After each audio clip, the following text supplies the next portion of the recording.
固定每一档增加25000名糖尿病病患，而糖尿病拢甲高血糖甲低血糖有关，其中曾经发生低血糖的人，伫相关的并发症也是死亡率发生的几率比高血糖的人搁较悬。所以有糖尿病的人伫控制血糖的时阵，特别爱避免低血糖的发生。低血糖发生的时候，最主要的当下立即处理，可能是先给单糖类比较容易溶解快速的，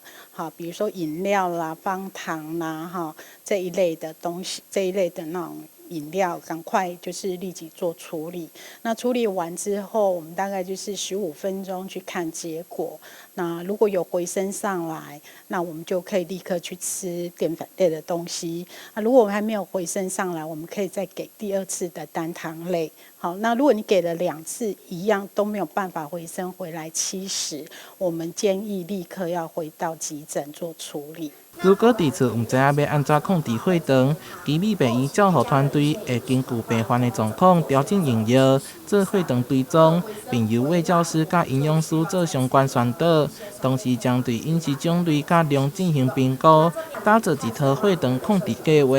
那我们医院的话，在我们单位就是会去做一些就是血糖的一些控管，然后教他们怎么去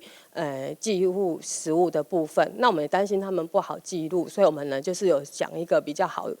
记忆的一个标语哈，就是量拉那个吃饱美的一个口语。一天的热量的建议量应该要达到它应该要达到的热量，所以其实营养这边也不能有流失的状况，所以其实会针对一些不足的部分去进行填补。清楚病人的饮食是血糖控制的重要资讯。最后，奇美病院呼吁